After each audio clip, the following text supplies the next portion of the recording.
All right, here to discuss, Caroline Downey, National Review staff writer, and Bo Loudon, who's a conservative Gen Z influencer. Bo, let's start with you, my friend. So, look, President Trump is leaning into the culture wars. Other Republicans like George Bush or McCain or Romney, they weren't comfortable in this realm. Why is he doing this now? Why does he feel like it's important to weigh in here? Laura, I think this is the same case with everything else. He knows that everything he touches turns to gold. I mean, the American Eagle stock has already skyrocketed 20% up to 400 million now. And, we've seen this time and time again with President Trump. The woke left mob keeps trying to cancel everybody or make a mess out of everything. But President Trump knows that he is controlled. He's bringing back good advertisements, good movies, and everything. America is just back thanks to President Trump, and he knows that his MAGA movement's unstoppable. Yeah, Caroline, the woke mob is obsessed with this young woman. Watch. About the ad that is being racist. Caroline, why is it racist for her to be in an ad for jeans exactly? It's obviously not, Laura, and the Sydney Sweeney situation is consequential, not because of denim jeans or biological jeans, but because we're seeing a rebuke of cancel culture that progressives thought they could dictate over us for the last decade. And the absurd overreaction to the American Eagle ad really shows that the left is struggling to cope with the loss of their political and cultural power that Trump stripped away, as you just said, which is why the Nazi accusation isn't just for him anymore. It's for anyone deemed Trump-coded, anyone deemed adjacent to Trump or the right. It's not that they actually believe that this is the resurrection of the Third Reich. They're not believing something that hyperbolic. It's that they hate what Sydney Sweeney represents, which is the fall of wokeness generally, the fall of fat pride and gender androgyny and DEI. And they're mourning the fact that they failed to reprogram the population into thinking that ugly is beautiful. Well, and another show taken down by silly wokeness, the Sex and the City reboot called Just Like That, abruptly ended after its third season. It took woke to an entirely new level. Check this out.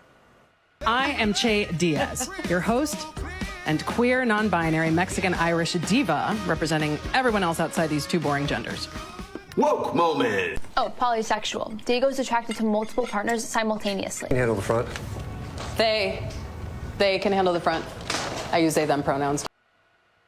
Oh my God, Bo. I mean, at this point, when people wonder, why is there all this nostalgia for the 80s in music, right? In maybe not in fashion or hairstyles, but there's a lot of nostalgia for just the feeling of strength, American patriotism, a celebration of beauty. There's nothing wrong with, beautiful people in ads, or nothing wrong with that at all. And merit, as Caroline said, merit above anything else. Like, we love being strong, we love being patriotic, we love being Americans.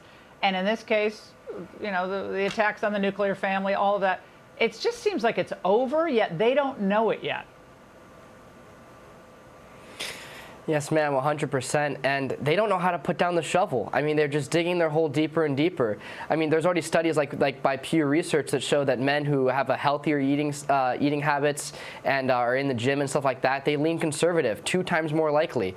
And this is nothing new. Women who want to be mothers and are against abortion are more likely to stay married.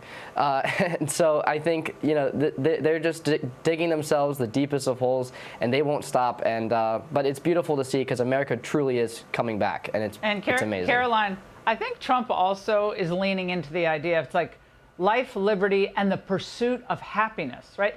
We don't talk about that enough, because the left is always unhappy unless it's like COVID and everyone stays at home and doesn't go to church. They're the most miserable people ever. And meanwhile, Trump's having fun, and a lot of Trump supporters are having fun. Absolutely. He doesn't take himself too seriously. And I think it's also the pursuit of normalness, Laura. And you hit on something. You said that the left doesn't realize it's over yet. And I think that's the key here. The outrage you're seeing to the Sydney Sweeney situation is kind of the growing pains of offboarding wokeness from our culture, from these companies. I mean, it's happening. It's done. But I don't think they've quite accepted it yet. So they're kind of going kicking and screaming. But the market still decides. As Bo noted, 71% of people who watched that American Eagle ad liked it. So Twitter is not real life. The stock is flying off the shelves. The stock itself is going up really high. And American Eagle, I think, has never had a better marketing Really campaign smart. in their entire life. Yeah, very, very smart. Bo, Caroline, great to see both of you. Thank you. Hey, Sean Hannity here. Hey, click here to subscribe to Fox News YouTube page and catch our hottest interviews and most compelling analysis. You will not get it anywhere else.